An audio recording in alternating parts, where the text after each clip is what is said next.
നമസ്കാരം, ഡോക്ടർ സൗമ്യയാണ്. ചൂട് മനുഷ്യനെ കൊല്ലുന്ന ഈ ഒരു സമയത്ത് എന്തൊക്കെയാണ് നമ്മൾ ജനറലായിട്ട് ശ്രദ്ധിക്കേണ്ടത്?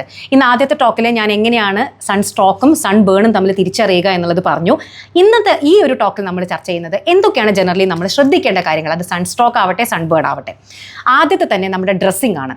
നോക്കൂ, ബ്ലാക്ക് കളറിലുള്ള ഡ്രസ്സുകൾ മാക്സിമം ഒഴിവാക്കുക. കാരണം ബ്ലാക്ക് കളർ എന്ന് പറയുന്നത് സണ്ണിനെ അല്ലെങ്കിൽ സൺ ഹീറ്റിനെ അബ്സോർബ് ചെയ്യുന്ന കളറാണ്. ലൈറ്റ് കളർ ഡ്രസ്സുകൾ ഉപയോഗിക്കുക. ടൈറ്റ് ഡ്രസ്സുകൾ മാക്സിമം ഒഴിവാക്കുക. ലൂസ് ആയിട്ടുള്ള ഡ്രസ്സുകൾ ഉപയോഗിക്കുക. അതുപോലെ തന്നെ ജീൻസ് പോലെയുള്ള ടൈറ്റ് ആയിട്ടുള്ള കട്ടിയുള്ള ഡ്രസ്സുകൾ മാക്സിമം ഒഴിവാക്കണം. അപ്പോൾ അതാണ് നമ്മൾ ഡ്രസ്സിങ്ങിൽ ശ്രദ്ധിക്കേണ്ടത്. രണ്ടാമത്തേത് വെള്ളം കുടിക്കുന്ന കാര്യം. എപ്പോഴും കയ്യിൽ വെള്ളം വെക്കുക. 2 മുതൽ 2.5 ലിറ്റർ വെള്ളം വരെ എല്ലാ ദിവസം മിനിമം ആണ് കേട്ടോ. 2 to 2.5 ലിറ്റർ മിനിമം നമ്മൾ കുടിച്ചിരിക്കണം. ഇത് വൃക്ക രോഗികളും ഹൃദ്രോഗികളും മാറ്റി വയ്ക്കുക. കാരണം അവർക്ക് കൃത്യമായിട്ടുള്ള അളവുണ്ടായിരിക്കും. ഞാൻ ബാക്കിയുള്ളവരുടെ കാര്യമാണ് പറയുന്നത്. ഇനി ഏതൊക്കെ പാനീയങ്ങളാണ് നമ്മൾ ഒഴിവാക്കേണ്ടത്? ചായ, കാപ്പി മുതലായിട്ടുള്ള കഫീൻ അടങ്ങിയിട്ടുള്ള പാനീയങ്ങൾ മാക്സിമം ഒഴിവാക്കുന്നതാണ് നല്ലത്.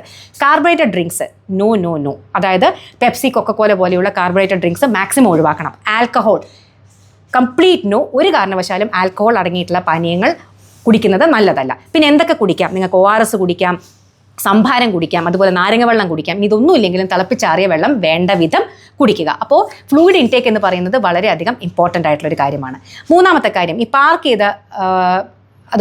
ചെയ്ത വാഹനങ്ങളിലൊക്കെ ആളുകളെ ഇരുത്തി പോകുന്നത്, പ്രത്യേകിച്ച് കുട്ടികളെയും വലിയ ആളുകളെയും ഇരുത്തി പോകുന്നത് വളരെയധികം അപകടമാണ്. ഒരു കാരണവശാലും അത് നമ്മൾ ചെയ്യരുത്. പിന്നെ നാലാമത്തേത്, സ്കിന്നിന് മാക്സിമം നമ്മൾ പുറത്തിറങ്ങുന്ന സമയത്ത് സൺസ്ക്രീൻ ഉപയോഗിക്കുക. അതിപ്പോൾ ഒരു SPF 50 എബവ് ഉള്ള സൺസ്ക്രീൻ, അതുപോലെ തന്നെ PA 3+ എങ്കിലുള്ള ഒരു സൺസ്ക്രീൻ ഉപയോഗിക്കുന്നത് വളരെയധികം നമുക്ക് സ്കിന്നിന് UV പ്രൊട്ടക്ഷൻ തരാൻ വളരെ നല്ലതാണ്.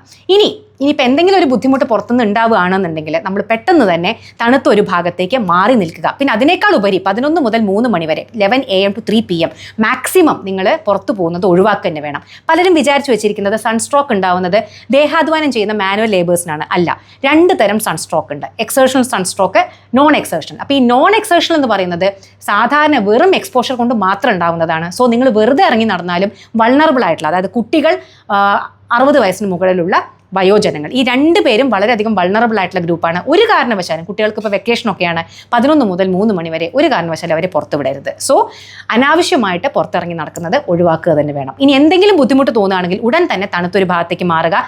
തണുത്ത വെള്ളത്തിൽ തുണി മുക്കി ദേഹമൊക്കെ തുടയ്ക്കുക. ഡ്രസ്സുകളൊക്കെ ഊരി മാറ്റുക.